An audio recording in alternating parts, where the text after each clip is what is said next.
बहुजन समाज में सम मध्यम में सभी महापुरुषों का अभिवादन करते हुए, जैसा कि ज्योतिबा फूले जी, परम पूज्य डॉक्टर भीमराव अम्बेडकर साहब, माननीय कांशीराम साहब, छत्रपति साहू महाराज जी, इन सभी महापुरुषों को अभिवादन करते हुए, आदरणीय बहन कुमारी मायावती जी को अपना आदर्श नेता मानते हुए आज महाराष्ट्र प्रदेश की प्रदेश कार्यकारिणी की बैठक में उपस्थित, पहली बार नेशनल कोऑर्डिनेटर बनने के बाद पहली बार महाराष्ट्र में पधारे माननीय श्रीराज जी गौतम जी, राज्यसभा में महाराष्ट्र आगमन पर आपका हार्दिक स्वागत करता हूँ।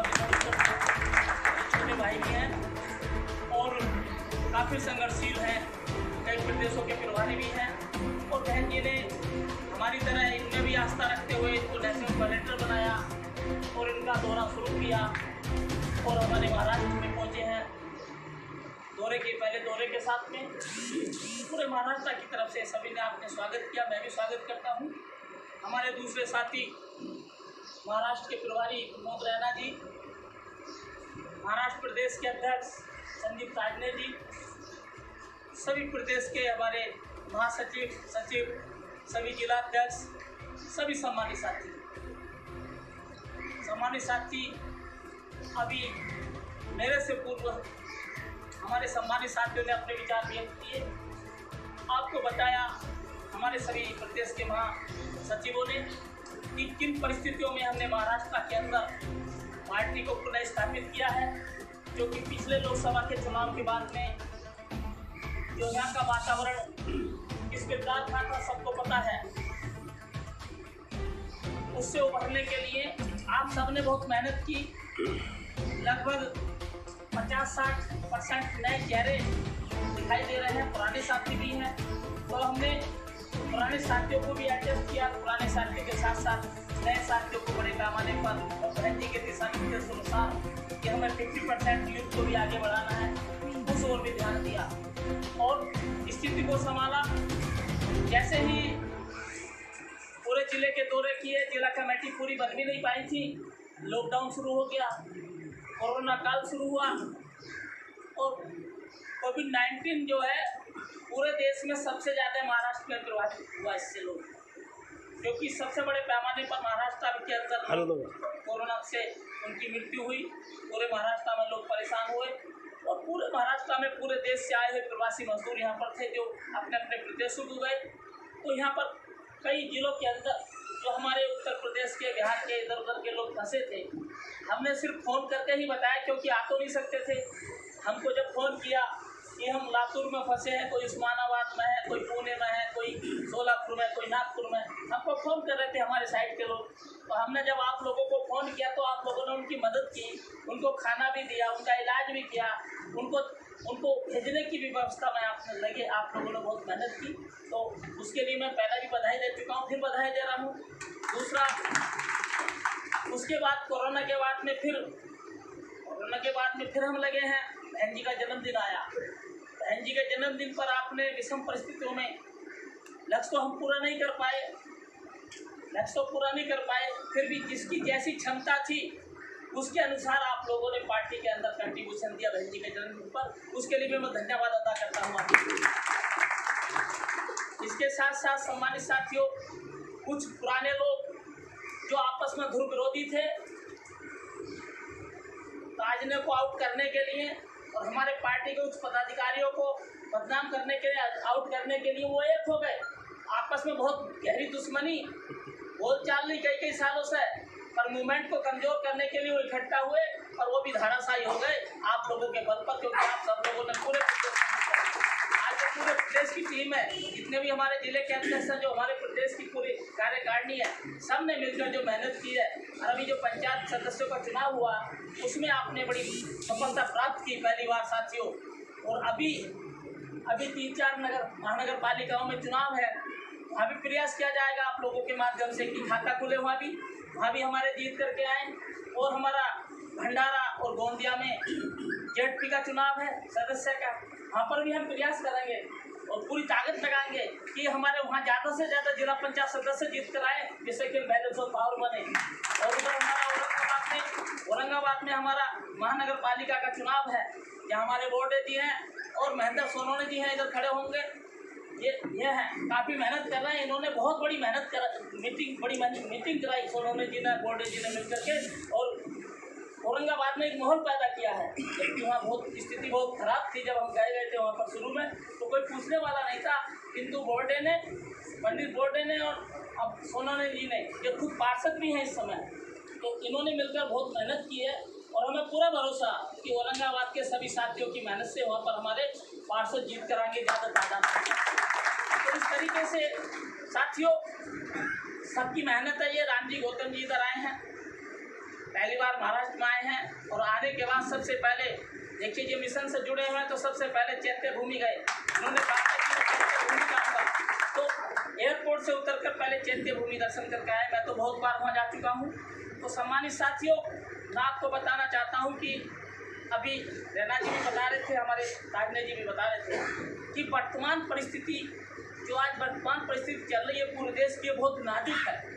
हम बहुत नाजुक दौर से गुजर रहे हैं आज, क्योंकि जो केंद्र में भारतीय जनता पार्टी की सरकार है, उस सरकार के माध्यम से जो परम पूज्य डॉक्टर भीमराव अंबेडकर साहब ने हमको भारतीय संविधान में अधिकार दिए थे, उन अधिकारों को धीरे धीरे करके समाप्त किया जा रहा है। एक साजिश के तहत समाप्त किया जा रहा है। और जो सबसे बड़ा अधिकार था हमारा आरक्षण समाप्त किया जा रहा है। इनडायरेक्ट वे में हमारा समाप्त भी हो चुका है, काफ़ी आरक्षण हमारा बहुत समाप्त हो चुका क्योंकि सारे सेक्टरों को, सरकारी विभागों को, सारी प्राइवेट जो हमारी सरकारी कंपनी है उनको सबको प्राइवेट सेक्टर में दे दिया गया, और धीरे धीरे करके उनको बेचा जा रहा है। आप व्हाट्सएप पर भी देख रहे होंगे, राहुल ने भी बोल दिया पार्लियामेंट में, हम दो हमारे दो देश को बेच रहे हैं, दो खरीदने वाले, दो लोग देश को बेच रहे हैं, दो खरीदने वाले, बाकी पूरे देश से ताली और थाली बजवाई जा रही। ध्यान रख के खड़ा कर दिया हमको। जब सब प्राइवेट सेक्टर में चला जाएगा, मैं इस बात को पार्लियामेंट में भी कई बार बोल चुका, आपने मेरी स्पीच भी सुनी होगी पार्लियामेंट की, मैं कई बार बोला, पार्लियामेंट के अंदर बोला।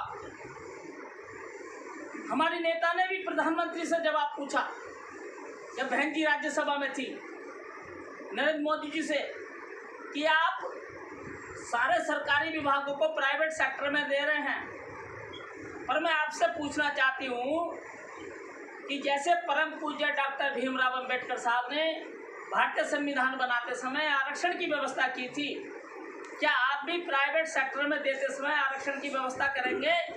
तो पीएम मोदी कोई जवाब नहीं दे पाए थे, कोई जवाब नहीं दे पाए। सम्मानित साथियों, आज पूरा देश बिगड़ा है, आरक्षण हमारा खत्म हो रहा है। जब प्राइवेट सेक्टर में आरक्षण लागू नहीं है तो लाला की दुकान हो गई। हमको रखा है या ना रखा है?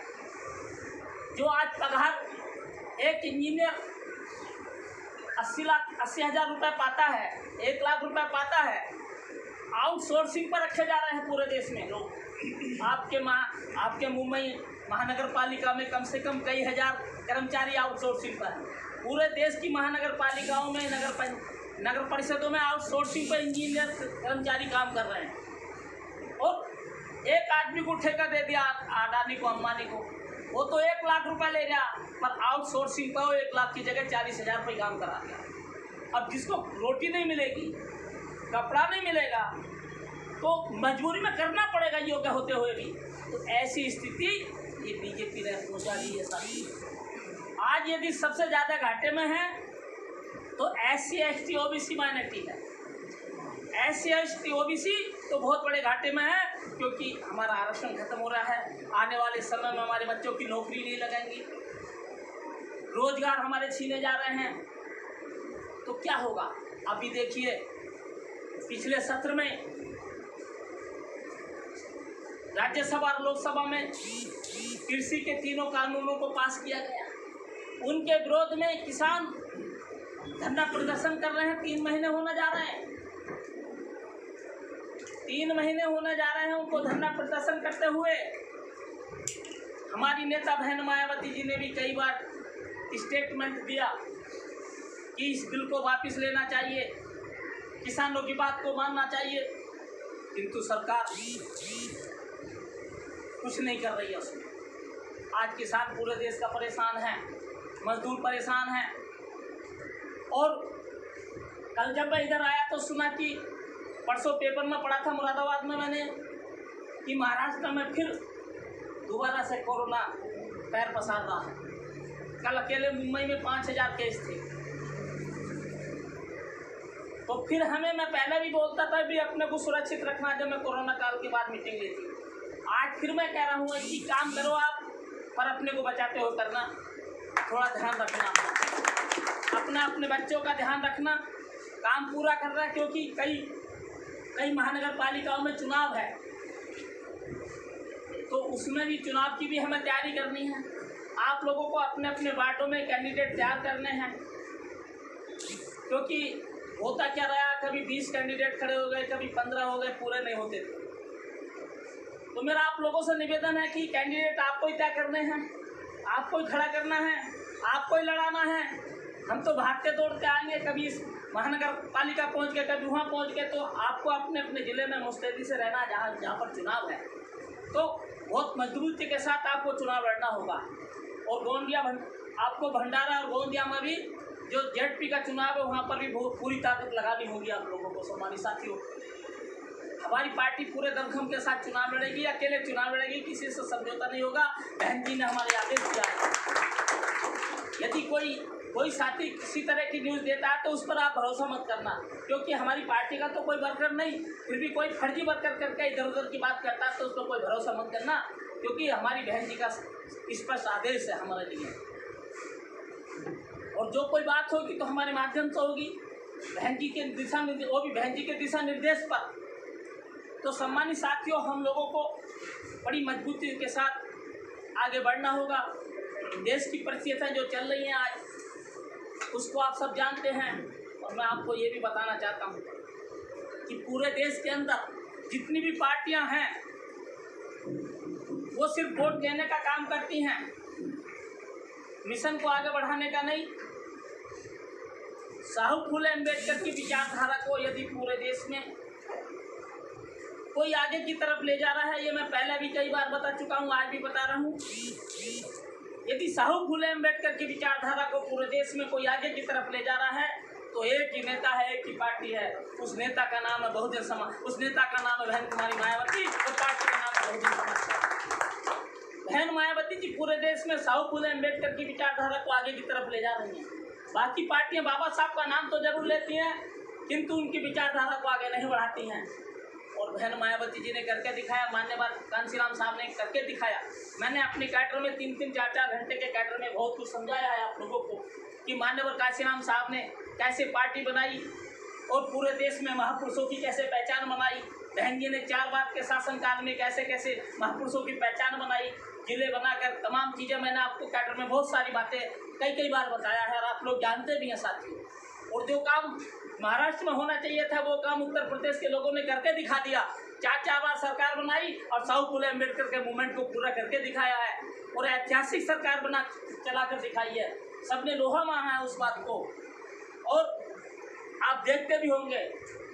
और पार्लियामेंट के अंदर भी जो हमारे MP और हम लोग जो हम बोलते हैं साहू फूले अम्बेडकर के बारे में, मिशन के बारे में, समाज के बारे में, और जो हमारे नेता स्टेटमेंट देती हैं, बाकी कोई नेता ऐसा बोलता हुआ आपने देखा नहीं होगा। इसलिए मेरा आप लोगों से निवेदन है कि आप अपने अपने ज़िले में संगठन को मजबूत करें। और बहन जी के जन्मदिन का जो टारगेट आपको दिया गया था, आपको सबको रजिस्टर दिए गए हैं, वो रजिस्टर आप सब जमा कर दो। जमा करके जिस पर जो भी आपने कलेक्शन किया है उसको यहाँ ऑफिस पर जमा कर दो। आप देख रहे हैं कि ऑफिस की कितना खस्ता हालत हो रही है। 10-11 साल से इस ऑफिस में किसी ने कोई एक पैसा नहीं लगाया। जैसे ताजने जी इधर बैठा है तो कभी ये कुछ काम कराते हैं, कभी कुछ कराते हैं। अभी रिपेयरिंग का काम शुरू कर दिया है तो इसमें ही कम से कम 15-20 लाख रुपए लगेगा, तब कहीं जाकर के 20-25 लाख रुपए में तब कहीं जाकर के इस ऑफिस की हालत सुधरेगी। एक भी एसी ठीक नहीं है, सारे पंखे रिपेयर होंगे, पूरा हालत खस्ता हुई पड़ी है। तो इसको भी हमने कराना शुरू किया है। बिजली का बिल भी है, यहाँ पे 1-2 कर्मचारी भी रहता है। गाड़ी से ये हम भी दौड़ते हैं, हमारे दोनों साथी भी दौड़ते हैं, हमारे दूसरे साथी भी दौड़ते हैं। तमाम खर्चे हैं पार्टी के, तो हमारा प्रदेश पीछे ना रहे। मेरा आप लोगों से निवेदन है कि आप सब तन मन धन से अपनी इच्छा से, क्योंकि बहुजन समाज पार्टी धन्ना सेठों की पार्टी तो है नहीं। हमारी नेता कभी धन्ना सेठों से चंदा नहीं लेते, हम कभी धन्ना सेठों से चंदा नहीं लेते। अपने समाज से थोड़ा पैसा इकट्ठा करके मूवमेंट के लिए हम दिल्ली में जमा करते हैं और बहन जी मूवमेंट के लिए पूरे देश में लगाती हैं। हर साल कोई ना कोई चुनाव आता है और चुनाव में बहन जी को हेलीकॉप्टर से हवाई जहाज से जाना पड़ता है, कितना खर्चा होता है। तो कोई धन्ना सेठों के पैसे से नहीं चलता। ये बीएसपी चल रही है, ये तो आप लोगों के थोड़े पैसे से ही बीएसपी आगे चल रही है। तो मेरा आप लोगों से निवेदन है सम्मानित साथियों, हमें अपनी नेता बहन मायावती के हाथों को मजबूत करने के लिए, पार्टी को मजबूत करने के लिए, मूवमेंट को आगे चलाने के लिए, क्योंकि बहुजन समाज पार्टी एक राजनीतिक पार्टी के साथ साथ एक मूवमेंट भी, एक मिशन भी है और ये हजारों साल से हमारे महापुरुषों ने चलाया। और आज बहन मायावती इस सामाजिक परिवर्तन की लड़ाई को लड़ रही है और अभी हजारों साल तक आगे भी ये सामाजिक परिवर्तन की लड़ाई लड़ी जाएगी। ये लड़ाई कभी रुकेगी नहीं। तो इसी आशा उम्मीद के साथ हम अपनी पार्टी को मजबूत करेंगे, अपनी जनता के हाथों को मजबूत करेंगे। जो टारगेट दिया है उसको हम पूरा करेंगे, आपस में भाईचारे से पार्टी को मजबूत करेंगे महाराष्ट्र में। इसी आशा उम्मीद के साथ मैं अपनी वाणी को विराम देता हूँ। जय भीम, जय भारत, नमो बुद्धाय।